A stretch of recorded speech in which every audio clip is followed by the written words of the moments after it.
Yes, mwese abakurikiye iyi Rwa Innovation Hub ahangaha, nimba nawe ari ubwa mbere uhaje, reka nkubwire ko ugeze ahantu heza kandi uzigira ibintu byinshi cyane. Hano hantu rero nta muntu n'umwe haheza, kubera yuko tubagezaho ubumenyi ku buntu, kandi ubwo bumenyi buzakubyarira amafaranga, buzakubyarira ikindi kintu utatekerezaga kubera ko wabimenye. Hano rero reka manze ngushimire wowe hageze bwa mbere, ni kuri Rwa Innovation Hub, kanda subscribe aho hasi, hanyuma ujye ubona video zacu mu ba mbere. Ntatinze mu magambo, reka wari ufite imyumvire watekerezaga ko gukoresha aka gakoresho kuri mashini ari ubusirimu cyangwa mu kimwe ari ubwirasi. No, ntabwo ari byo. Uyu munsi wa none uhindura uko ubitekereza. Ndagira nkubwire yuko akano gakoresho tukita stand. Ni stand y'imashini mu by'ukuri, dore nguko ukuntu iba imeze. Iyi stand y'imashini rero tugiye kuganira muri makeya, mbereke ukuntu nimba utajya kuyikoresha nawe ndaza gutuma uyigura. Mu by'ukuri hano mfite mashini yanjye, ni HP nziza cyane ya black. Iyi HP rero ni mashini nziza, muri kubibona, ni za zindi zaka mu matushi. Hano rero ntabwo ari icyo kibazo nshaka ngira ngo dukomezanye. Turakomezanya n'iki? Ni ukuvuga ngo guys, muri kubona ko hano hantu designer w'iyi mashini yasize ahantu imashini izakuringira down. Iyo tuvuze cooling down is a cooling system. Mu by'ukuri naho ikonjeshereza iyo iri gukora. Urabizi imashini iyo uyakije wumva akantu kavuga gahinda, kavugamo imbere, kavugamo gakurura umuyaga uva hanze winjira mu imbere kugira ngo ize ihore. Hano hantu rero mu by'ukuri ni ahantu h'ingenzi hatuma imashini zanyu iyo hadakoreshejwe neza zipfa. Dore ikintu gituma rero imashini yawe akenshi iguserereza ipfa ishya, wirirwa ku mutekinisiye buri munsi, nuko utaruzi bino bintu. Ibi bintu rero mu by'ukuri nagira nkwereke. Hano hantu tugiramo igikoresho bita fan. Iyi fan nta mashini n'imwe itayigira. Reka wenda mbereke ku yo mfite ahangaha. Iyo mfite ahangaha ngira ngo nayo ni fan, ni fan y'imashini nini, ariko nta mashini n'imwe itagira fan guys. Reka mbereke urugero nko kuri iyi ngiyi. Iyi ni fan y'imashini nini. Iyi fan rero ni ukuvuga ngo ushobora no kuyikoresha, ndaje mu kanya mbere ku buryo bwo kugira ngo yake buri ukuntu ikora. Hanyuma iyi fan niyo ikurura umuyaga hanze, ikawuzana ikaza gukonjesha bya byuma byo mu imbere. Reka turebe ko ntababeshye. Uraza nk'ingi yanjye imashini, uraza ugafungura gutya ugakuraho iyi cover. Iyi cover uyikuyeho, mu by'ukuri ahangaha muraza kubonamo ino device. Iyi device niyo twita fan. Wana nyikaraze, reba nk'iyi mashini ukuntu ikibazo ifite. Iyi mashini yaraje mu by'ukuri irandura, irahindana. Urebyemo hariya neza kuri iriya fan harimo imyanda.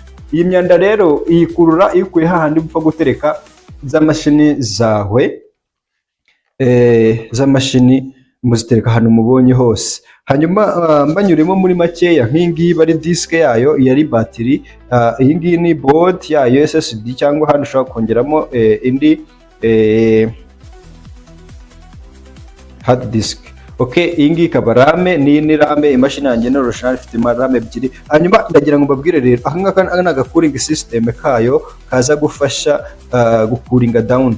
Hano rero uyu mwanya twarimo tuvugaho impamvu banawusiga. Reba nk'iyi mashini ukuntu iba isamwe imbere, ukuvuga ngo ikurura ibivumbi byose bikaza bigahoma kwintuza. None iyi fan iramutse ihagaze, imashini yawe ntago yakora, irashya rwose, irashya. Iyi fan ntago imashini yaba igikoze. Hano rero ugomba kumenya neza yuko gukoresha ino stand atari ikintu cyo kwirata.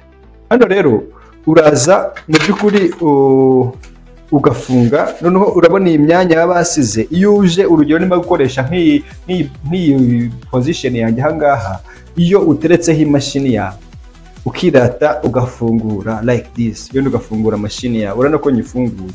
Hano rero iyo nyifunguye imashini yawe iteretse gutya, nukuvuga ngo niba uri kuyikoresha urumva hahandi yakagomba guhumekera. Ushobora kumbwira ngo hano mu mpande nk'ingiyi reba nta ifite, hano mu mpande ahandi ifite ni hamwe. Ariko se utekereza ko umudesign wa designing no gusiga hano hasi, utekereza ko ari yaribeshya?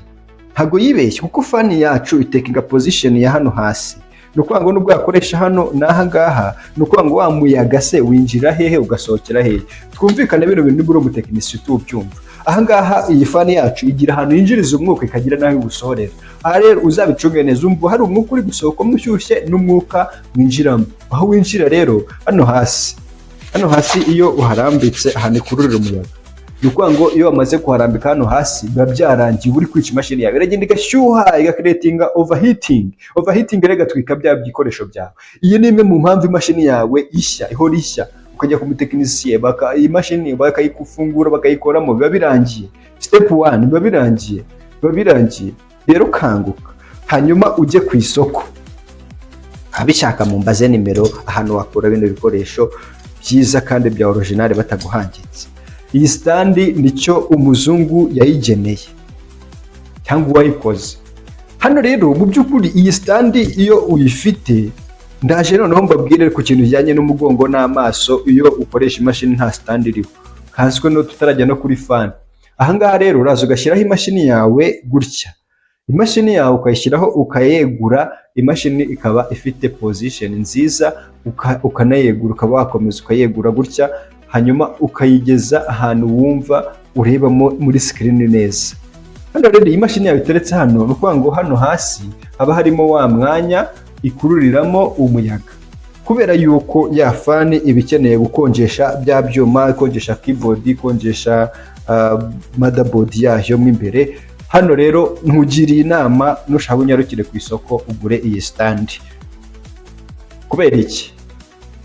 Ubu bumenyi mba nguhereza ni ubumenyi bwiza bwakugirira umumaro no gufata ibikoresho byawe neza. Ikindi, iyo udakoresha stand ushobora kuba victim, amaso yashobora kuba victime bitewe nuko angle ukoreshamo, cyangwa ntago urakoresha imashini ngo wumve urababara urutirigongo cyangwa hano mu ijosi. Nabyo bigira effect bitewe n'ameza ufite. Rero hari ubwo ushobora kuba wakoresha stand ukaza ugashyira hano muri aka kantu ka mbere kangaka gutya like this, ugashyiraho imashini.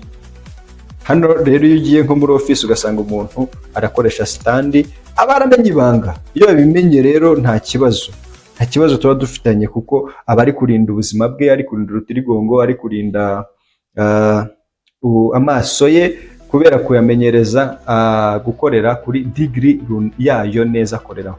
Kubera yuko guys, ndabizi ko muri smart mbakoreye video kugira ngo nimba wari ufite igitekerezo cy'uko gukoresha stand ari ubwirase cyangwa ari kuba umaze kuba inaje umaze kugira amafaranga menshi, ntago ari byo. Guys, hindura imyumvire.